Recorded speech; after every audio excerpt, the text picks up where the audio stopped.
Lu sadar, lu harus komunikasi sama orang lain. Lu harus belajar ngobrol, lu harus punya network dan relasi. Tapi sampai sekarang lu belum lakukan semua ini.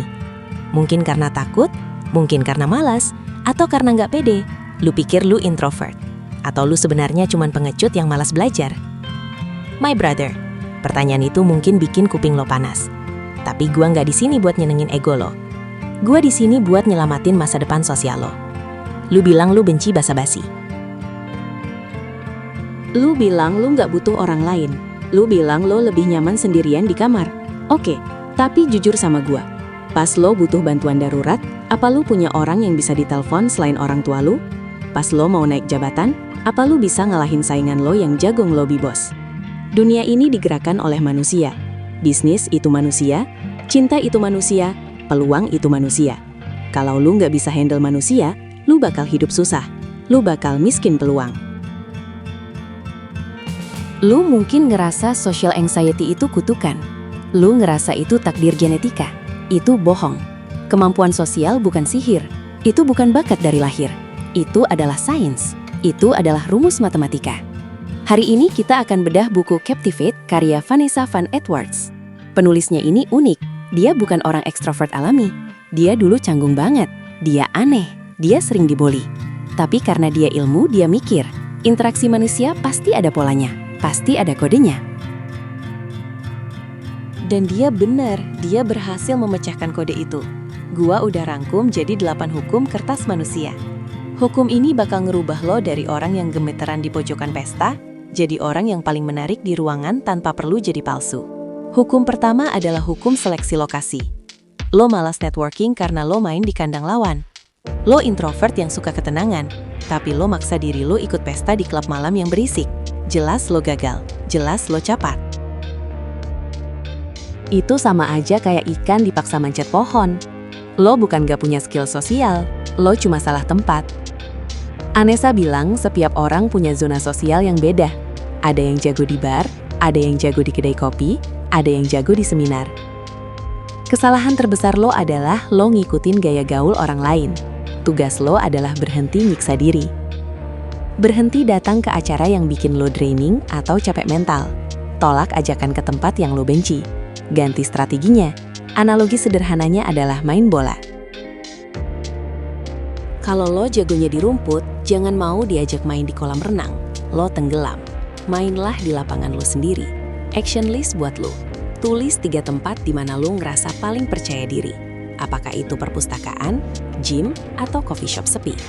Mulai sekarang lakukan pertemuan cuma di 3 tempat itu. Hukum kedua adalah hukum tangan terbuka. Kenapa lu sering ditolak atau dicuekin pas mau kenalan?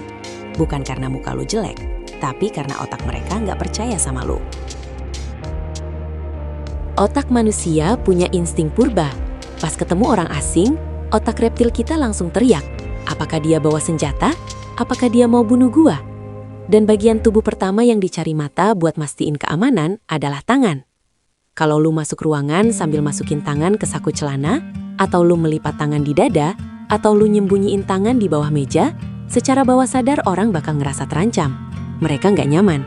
Mereka ngerasa lu nyembunyiin sesuatu. Hukum ini simpel tapi shocking. Kalau lu mau orang suka sama lu dalam hitungan detik, tunjukkan tangan lu. Analogi sederhananya kayak koboi di film barat. Kalau dia mau damai, dia angkat tangan kosong. Kalau dia mau perang, dia sembunyiin tangan dekat pistol. Jangan jadi koboi yang siap nembak. Action list buat lu. Setiap kali lu ngobrol, pastikan tangan lu kelihatan. Jangan masuk saku.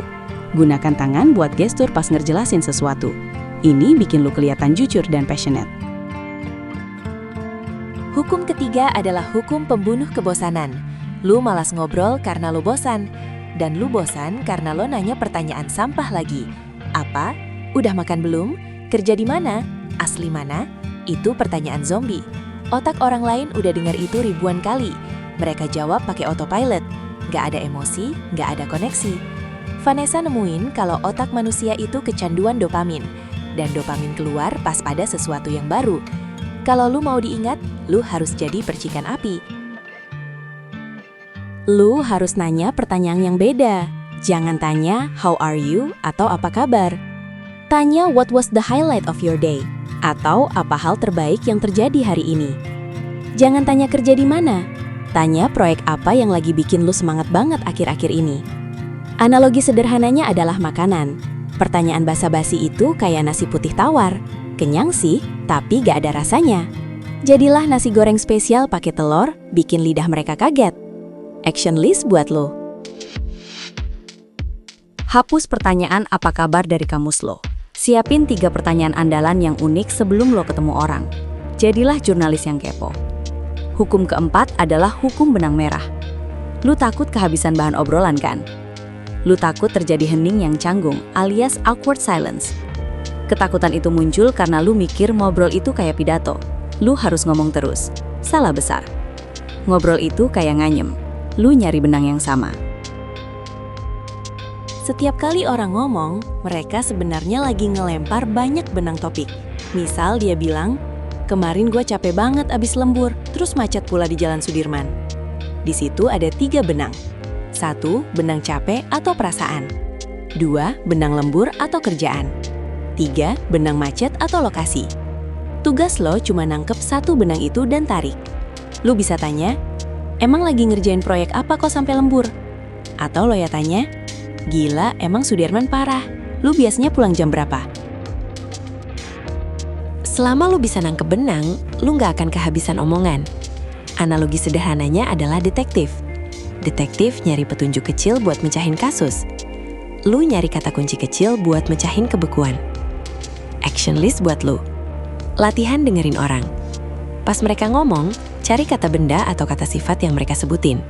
Pakai kata itu buat pertanyaan selanjutnya. Hukum kelima adalah hukum efek Franklin. Lu takut kelihatan lemah di depan orang. Lu mau kelihatan sempurna. Lu mau kelihatan pintar.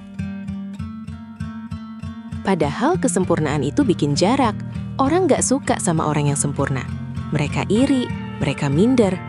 Hukum ini diambil dari Benjamin Franklin. Dia bilang, kalau lu mau orang suka sama lu, jangan kasih mereka bantuan. Tapi mintalah bantuan kecil ke mereka. Ini shocking banget. Kok malah minta tolong? Karena pas orang nolong, lah mereka ngerasa pintar. Mereka ngerasa berguna. Mereka ngerasa lebih tinggi atau setara sama lu. Itu ngasih makan ego mereka. Dan pas lo minta tolong, lo nunjukin kerentanan alias vulnerability. Lo nunjukin kalau lo manusia biasa. Jangan takut bilang, gue nggak ngerti deh cara pakai aplikasi ini. Ajarin dong. Atau, bro, gue butuh saran nih soal kemeja. Menurut lo bagusan yang mana? Analogi sederhananya adalah guru dan murid. Orang senang jadi guru. Kasih mereka panggung buat ngajarin lo sesuatu. Action list buat lo. Minggu ini, coba minta nasihat atau bantuan kecil ke 3 orang berbeda. Lihat betapa senangnya mereka bantuin lu. Hukum keenam adalah hukum membaca matriks. Lu frustrasi karena lu ngerasa orang susah dimengerti. Kadang lu ngelucu tapi dia diam. Kadang lu serius, dia malah ketawa. Itu karena lu nganggap semua orang sama. Padahal setiap orang punya sistem operasi beda-beda. Dalam psikologi ada yang namanya Big Five Personality Traits atau 5 sifat dasar. Singkatannya OCEAN. Salah satunya adalah openness atau keterbukaan. Ada orang yang suka hal baru, ada orang yang suka rutinitas. Kalau lu ngajak orang yang suka rutinitas buat nyoba restoran aneh, dia bakal stres. Lu gagal. Hukum ini ngajarin lo buat nge-scan orang dulu. Lihat dia tipe apa. Kalau dia tipe ekstrovert, biarin dia ngomong banyak. Lo jadi pendengar. Kalau dia tipe agreeable atau penurut, lo yang harus mimpin keputusan. Analogi sederhananya adalah video game. Setiap musuh punya kelemahan beda-beda. Musuh api jangan dilawan pakai api, lawan pakai air. Sesuaikan senjata lu sama siapa yang lu hadapin. Action list buat lu. Jangan langsung nyerocos. Perhatiin 5 menit pertama. Lihat cara dia ngomong. Apakah dia cepat atau lambat? Apakah dia suka detail atau garis besar? Samakan frekuensi lu sama dia. Hukum ketujuh adalah hukum sorotan lampu. Lu malas networking karena lu ngerasa semua orang ngeliatin lu. Lu ngerasa dihakimi. Lu ngerasa jadi pusat perhatian yang bakal diketawain kalau salah. Ini kabar baik buat lo. Lu sepenting itu. Orang itu narsis. Orang itu mikirin diri mereka sendiri. Pas lo keringet dingin, mikirin rambut lo rapi apa enggak, Lawan bicara lo sibuk mikirin apakah gigi dia ada cabenya atau enggak. Jadi, hukumnya adalah geser sorotan lampunya. Jangan arahin lampu sorot ke diri lo, arahkan ke mereka. Bikin mereka jadi bintang filmnya, bikin mereka cerita soal diri mereka. Semakin lo bikin mereka ngomongin diri sendiri, semakin otak mereka kebanjuran dopamin. Dan mereka bakal ngasosiasiin rasa senang itu sama kehadiran lo. Lo bakal dianggap orang paling asik, padahal lo cuma diam dengerin. Analogi sederhananya adalah wawancara TV. Jadilah pembawa acaranya, jangan jadi bintang tamunya. Tugas lo cuma bikin bintang tamunya bersinar. Action list buat lo. Tantang diri lo buat nggak ngomongin diri sendiri sama sekali dalam satu percakapan. Terus tanya tentang dia, terus puji cerita dia. Hukum ke-8 adalah hukum baterai sosial. Lu introvert, energi sosial lu itu terbatas kayak baterai HP yang udah bocor. Kesalahan lu adalah lu nggak ngecharge, dan lu nggak sadar aplikasi apa yang nyedot baterai lo. Ada orang yang sifatnya draining atau nyedot energi. Isinya ngeluh mulu, ngeritik mulu. Ada orang yang sifatnya nourishing atau ngisi energi. Isinya positif, dukung ide lo. Hukum ini mewajibkan lo buat jadi pelit. Pelit sama energi lo. Jangan habisin baterai lo buat orang yang draining. Kalau lo udah ngerasa baterai lo tinggal 20%, pulang. Jangan maksa, jangan ngerasa nggak enak. Kalau lo paksain, lo bakal jadi cranky, lo bakal jadi bete, dan itu ngerusak reputasi sosial lo. Lebih baik pulang cepat saat lo masih asik, daripada pulang lama, tapi muka lo ditekuk. Analogi sederhananya adalah HP. Kalau udah lewat, ya jangan dipaksa main game berat, nanti mati total. Action list buat lo, identifikasi siapa teman lo yang kaya vampir energi. Kurangi waktu sama dia, dan kenali tanda-tanda badan lo kalau udah mau habis baterai. Hormati batas itu, my brother. 8 hukum ini adalah cheat code. Lo nggak perlu jadi orang lain, lo cuma perlu jadi diri lo yang lebih strategis. Lo punya kelebihan yang nggak dipunya orang ekstrovert. Lo pengamat yang baik, lo pendengar yang baik. Pakai itu. Jangan biarkan rasa takut bikin lo jadi pertapa di dalam gua. Di luar sana ada rezeki yang nunggu lo. Ada jodoh yang nunggu lo. Ada petualangan yang nunggu lo. Tapi pintu gerbangnya dijaga oleh manusia lain. Pakai kunci ini, buka gerbangnya. Jangan takut salah, eksperimen aja. Kalau gagal, coba lagi besok. Gak ada yang ingat kegagalan lu selain diri lu sendiri. Lu siap? Tarik nafas, pasang senyum terbaik lu, dan mulailah menyapa dunia. Salam videoin, semangat bro!